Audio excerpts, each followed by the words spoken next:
Apakah kalian tahu apa nama bangunan ini dan apakah kalian pernah ke sana? Ya, ini adalah Keraton Kadariah yang merupakan salah satu peninggalan sejarah yang ada di kota Pontianak. Lalu, tahukah kamu bangunan sejarah Indonesia yang menjadi 7 keajaiban dunia?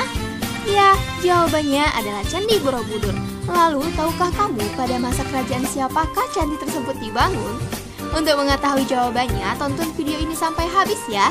Jangan lupa like, komen, dan share ke teman-temannya. Kerajaan Hindu, Buddha, dan Islam di Indonesia. Kelas 4 semester 1, tema 5 Pahlawanku, subtema 1 Perjuangan para pahlawan dengan kompetensi dasar dan indikator seperti berikut ini. Kita akan mempelajari tentang kerajaan Hindu, Buddha, dan Islam di Indonesia mulai dari lokasi, pendiri, deretan raja, peninggalan sejarah, dan juga keruntuhan. Indonesia sebagai negara kepulauan letaknya sangat strategis karena terletak di antara 2 benua dan 2 samudra yang merupakan daerah persimpangan lalu lintas perdagangan dunia. Hal inilah yang menjadi salah satu penyebab masuknya budaya India ataupun budaya Cina ke Indonesia melalui teori Brahmana, Ksatria, Waisya, Sudra, arus balik, dan gabungan. Kerajaan Kutai terletak di Muara Rakaman, Kalimantan Timur, didirikan oleh Kudungga pada abad keempat dengan masa keemasan pada masa Mula Warman. Adapun peninggalan kerajaan Kutai antara lain Prasasti Yupa, Ketopong Sultan, dan juga Kalung Uncal. Kemunduran kerajaan Kutai berakhir saat rajanya yang bernama Maharaja Dharma Satya terbunuh dalam peperangan di tangan Raja Kutai Kertanegara ke-8, Pangeran Sinum Panji Mandapa.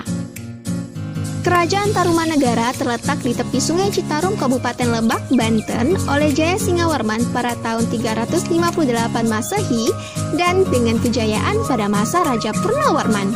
Raja Purnawarman dijuluki sebagai Panji segala raja karena ia selalu memperhatikan kesejahteraan rakyatnya. Sebagai wujud kecintaan rakyat kepada beliau, telapak kaki Raja Purnawarman diabadikan dalam bentuk prasasti yang dikenal sebagai Prasasti Ciarateun. Berikut beberapa peninggalan kerajaan Tarumanegara, yaitu Prasasti Kebun Kopi dan Prasasti Ciarateun dan lain-lain. Runtuhnya kerajaan Tarumanegara diperkirakan runtuh pada sekitar abad ke-7 Masehi di bawah kepemimpinan Raja Tarusbawa. Kerajaan Singasari terletak di Singasari, Malang yang didirikan oleh Ken Arok pada tahun 1222 Masehi dengan Raja Kertanegara yang mencapai kejayaan. Berikut beberapa peninggalan kerajaan Singasari, ada Candi Jago, Arca Dwarapala, dan lain-lain. Ironisnya, penyebab runtuhnya kerajaan Singosari terjadi pada masa kejayaan di bawah Raja Kertanegara. Kerajaan Majapahit terletak di Sungai Brantas, Kota Mojokerto, Jawa Timur, dengan raja pertamanya Raja Wijaya pada tahun 1293 Masehi dengan kejayaan pada masa Hayam Wuruk. Hayam Wuruk merupakan raja keempat di kerajaan Majapahit dengan patihnya yang bernama Gajah Mada. Kedua tokoh ini terkenal dengan sikap pantang menyerah, kuat, pemberani, gagah, dan bijaksana dalam memerintah kerajaan Majapahit. Adapun peninggalan kerajaan Majapahit, Candi Tikus, Gapura Bajang Ratu, dan lainnya. Kerajaan ini runtuh akibat perang Parekrek antara menantu dan anak laki-laki Hayam Wuruk tahun 1405 sampai 1406 yang kemudian memunculkan Wikramawardhana sebagai pemenangnya dan Wirabumi ditangkap kemudian dipenggal. Kerajaan Kalingga merupakan kerajaan pertama yang bercorak Buddha di Indonesia. Kerajaan Kalingga terletak di Jawa Tengah, didirikan oleh Prabu Wangsumurti pada tahun 594 Masehi dengan kejayaan pada masa Ratu Shima. Adapun peninggalan kerajaan Kalingga yaitu Prasasti Tukmas, Candi Angin, dan lainnya. Kerajaan Kalingga atau Kerajaan Holi ini mengalami masa kemunduran karena kalah saing dengan Kerajaan Sriwijaya. Kerajaan Sriwijaya terletak di Sungai Musi, Sumatera Selatan. Didirikan oleh Dapunta Hyang Srijayanaga pada abad ke-7 dengan kejayaan pada masa Raja Bala Putradewa. Pada saat pemerintahan Raja Bala Putradewa, Kerajaan Sriwijaya mencapai puncak kejayaannya dalam bidang ekonomi, pendidikan, dan kebudayaan. Bala Putradewa berjuang membangun armada laut yang kuat agar jalur pelayaran di wilayah Sriwijaya menjadi aman. Banyak pedagang merasa aman ketika singgah. Peningkatan ekonomi diperoleh dari pembayaran upeti, pajak, maupun keuntungan dari hasil perdagangan. Dengan demikian, Sriwijaya berkembang menjadi kerajaan yang besar dan makmur. Adapun peninggalan kerajaan Sriwijaya antara lain Prasasti Kota Kapur, Prasasti Kedukan Bukit, dan sebagainya. Kemunduran kerajaan Sriwijaya terhadap daerah kekuasaannya disebabkan karena beberapa peperangan yang dimana hal ini seperti serangan dari Rajendra Chola I, dinasti Chola di Coromandel, India pada tahun 1025. Kerajaan Mataram kuno terletak di Jawa Tengah yang kemudian pindah ke Jawa Timur. Mataram kuno atau Mataram Hindu merupakan sebutan untuk dua dinasti, yakni dinasti Sanjaya dan dinasti Sailendra. Dinasti Sanjaya yang bercorak Hindu didirikan oleh Sanjaya pada tahun 732. Beberapa saat kemudian, dinasti Sailendra yang bercorak Buddha Mahayana didirikan oleh Banu pada tahun 752. Kedua dinasti ini berkuasa berdampingan secara damai.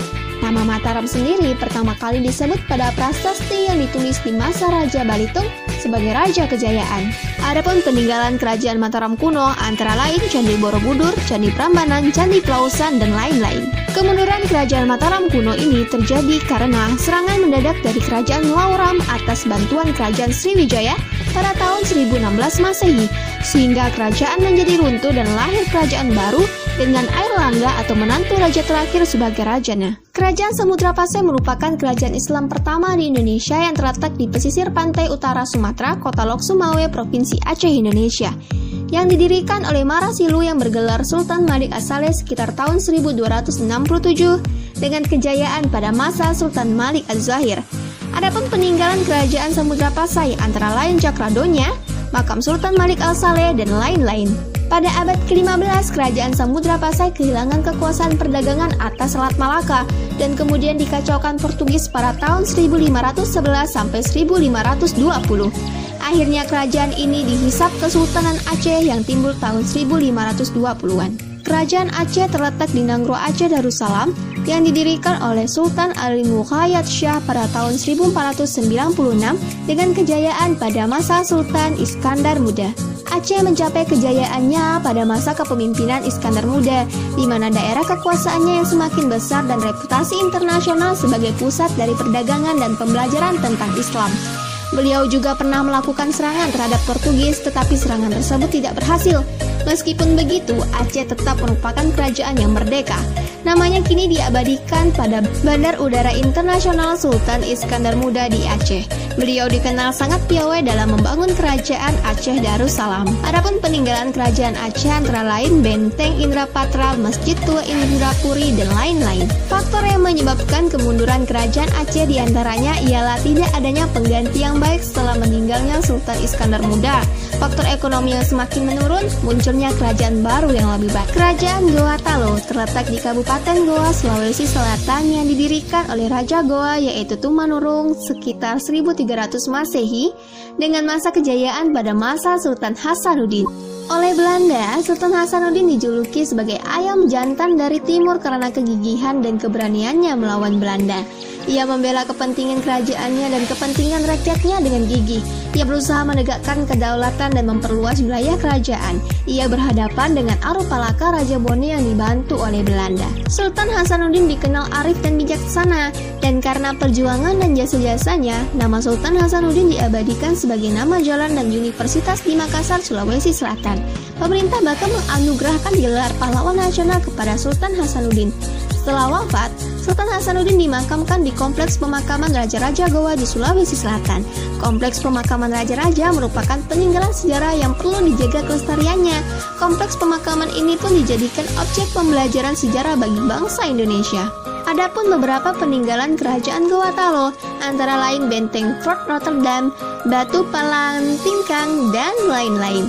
Keruntuhan kerajaan ini akibat adu domba yang dilakukan VOC antara Makassar dan Bone sehingga Belanda menyerang dari laut, sedangkan Arupalaka Raja Bone menyerang dari darat dan memaksa Goa Talo menandatangani perjanjian Bongaya pada tahun 1667. Nah, sekarang kalian tahu kan bahwa Candi Borobudur dibangun pada masa kerajaan Mataram kuno yang bercorak Buddha Mahayana. Jangan pernah melupakan sejarah ya, karena sejarah merupakan identitas bangsa.